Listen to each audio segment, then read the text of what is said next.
Bismillahirrahmanirrahim. Assalamu alaikum students. How are you?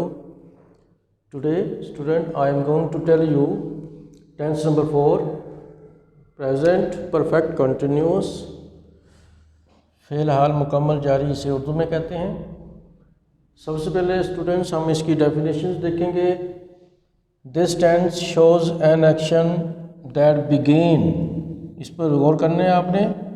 That began in the past, जो past में शुरू हुआ, and is still going on. Still going on यानी अभी भी वो एक्शन जो है वो हो रहा है, कंप्लीट नहीं हुआ, इसलिए हम इसको प्रेजेंट परफेक्ट कंटिन्यूस टेंस कहते हैं। फॉर एग्जांपल, सुबह से बारिश हो रही है। अब सुबह जो है ये पास्ट का हिस्सा है, पास्ट में शुरू हुआ और अभी तक ये बारिश हो रही है। इसका मीन क्या हुआ कि अभी वो action is still going on. अब हमने इसकी पहचान की तरफ आना है। रिकॉग्निशन में आपने जहन में रखना है कि अगर उर्दू के फ़िक्रे के आखिर पर रहा है, रही है, रहे हैं, रहा हूँ आ जाए और साथ टाइम पीरियड का होना भी ज़रूरी है, तो आपने समझ आना है कि ये present continuous perfect continuous tense है। बाज़ का स्टूडेंट्स ऐसे होते हैं कि ये निशानी नहीं आती, मैं नीचे निशानी लिख रहा हूँ, ता रहा है, ती रही है, ते रहे हैं, ता रहा हूँ, ये निशानी आ जाती है। स्टूडेंट्स एक बात ज़हन में रखनी है, जो मैंने ऊपर निशानी लिखी है इसमें टाइम पीरियड का बताना बहुत ज़रूरी होता है। इसके लिए टाइम पीरियड जब आप नहीं बताएंगे तो वो ये टेंस नहीं बनेगा, वो प्रेजेंट कंटिन्यूस हो जाएगा अगर टाइम पीरियड आप नहीं बताएंगे। अगर ये निशानी नीचे वाली आती है तो इसमें टाइम पीरियड का मेंशन करना कंपलसरी नहीं होता, हो भी सकता है। अगर टाइम पीरियड मेंशन है तो फिर आपने सिंस या फॉर को यूज़ करना है, otherwise you will not use since और फॉर। फॉर्मेशन की तरफ आते हैं। आपको पता है सबसे पहले सब्जेक्ट आपने पुट करना है। अगर सब्जेक्ट में ये आपके प्रोनाउंस ही, शी, इट और नाउन में सिंगुलर कोई हो तो आपने हैज़ बीन यूज़ करना है इसमें, और फर्स्ट फॉर्म के बाद आईएनजी और ऑब्जेक्ट और सिंस और फॉर का आपने इस्तेमाल करना है। इसी तरह अगर ये प्रोनाउंस नहीं आते, ये आई, वी, दे, यू और प्लूरल आ जाते हैं, प्लूरल का मतलब होता है कोई ज़्यादा लोग आ जाएं, तो उनके साथ आपने स्टूडेंट्स हैव बीन यूज़ करना है, बाकी ये सारा सेम ही होगा।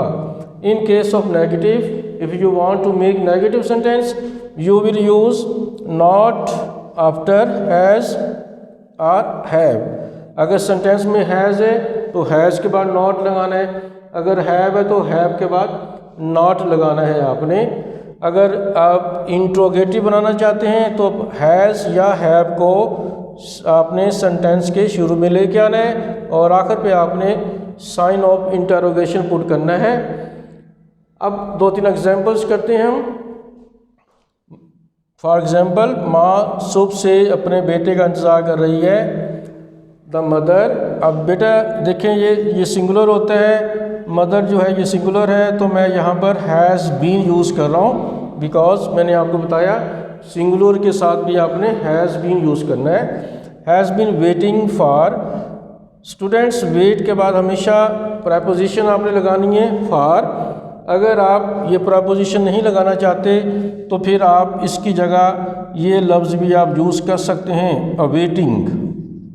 अवेटिंग का लफ्ज़ आप यूज़ करेंगे अगर आपने फॉर नहीं लगाना।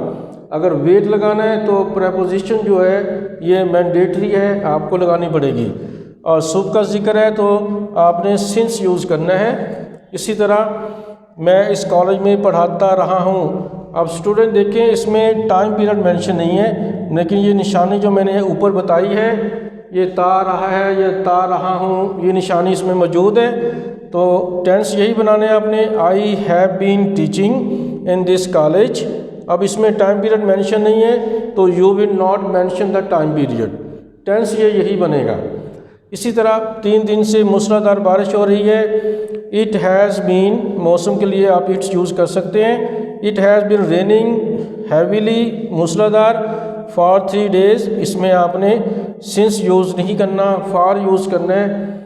अब मैं आपको बताता हूँ कि आपने सिंस और फार कहाँ यूज़ करने हैं। स्टूडेंट्स, आपने पॉइंट ऑफ टाइम के लिए सिंस यूज़ करना है, यानी ये वो वक्त होता है जो एक वक्त में एक बार आ सकता है। जैसे मैं कहूँ भी सुबह, तो सुबह का जिक्र जो है वो दिन में एक दफ़ा होना है, दोपहर भी एक दफ़ा आनी है, रात भी एक ही दफ़ा आनी है, आधी रात भी एक ही दफ़ा आएगी उसी दिन में। अगर कोई पीरियड का जिक्र आता है जैसे दूसरे पीरियड से तीसरे पीरियड से, तो वहाँ भी वो दिन में एक दफ़ा ही आना है। और अगर कोई ये 7 o'clock, 8 o'clock, 1 o'clock आ जाए तो वहाँ भी आपने सिंस यूज़ करना है। इसके अलावा चाइल्डहुड हो या यूथ हो या ओल्ड एज के लिए भी आपने सिंस यूज़ करेंगे। डेज ऑफ जो है वीक और मंथ्स ऑफ द ईयर जो है उसमें भी आप सिंस यूज़ करेंगे। इसी तरह फार आपने यूज़ करने पीरियड ऑफ टाइम के लिए, वो पीरियड होता है जो दिन में बार बार रिपीट हो सकता है, जैसे 2 दिन से 6 दिन, 2 महीने, 6 महीने, 10 सेकेंड, 30 मिनट, आधा घंटा, 2 घंटे, तो ये दिन में बार बार रिपीट हो सकती हैं। यानी आप जब काउंटिंग हो तो आपने फॉर यूज़ करना है, और अगर काउंटिंग नहीं है, पॉइंट ऑफ टाइम है, फिक्स टाइम है, तो वहाँ पे आप सिंस यूज़ करेंगे। तो सिंस और फार भी इस टेंस में हम यूज़ करते हैं। स्टूडेंट्स, एक बात आपने जहन में रखनी है कि बाज़ औक़ात मैं ये बता रहा हूँ आपको, जैसे फ़िलहाल जारी और फ़िलहाल मुकम्मल, क्योंकि इस टेंस की पहचान आखिर पे रहा है ये होती है, रहा है, ये रही है, रहे हैं।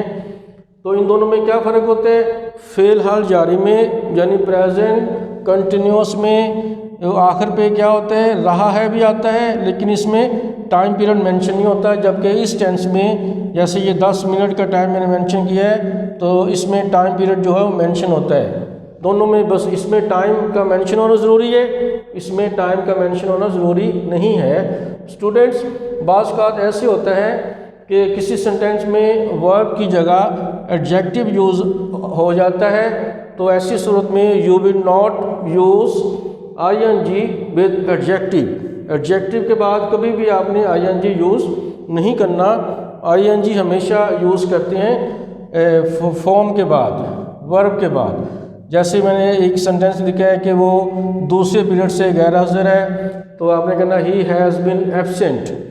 अब आप यहाँ पे आईएनजी यूज़ नहीं करेंगे क्योंकि ये एडजेक्टिव है, और हम जानते हैं कि आईएनजी जो है वो use ING with the first form of verb. अब जहाँ पे एडजेक्टिव यूज़ हो रहा है तो यहाँ पे आईएनजी हम यूज़ नहीं करेंगे। अगर आपने उसको इस्तेमाल किया तो वो गलत हो जाएगा। और सेकंड पीरियड के लिए आपको पता है कि हम सिंस यूज़ करेंगे। तो आपने आज प्रेजेंट परफेक्ट कंटिन्यूस आपने समझा है। I hope you will understand. Thank you very much.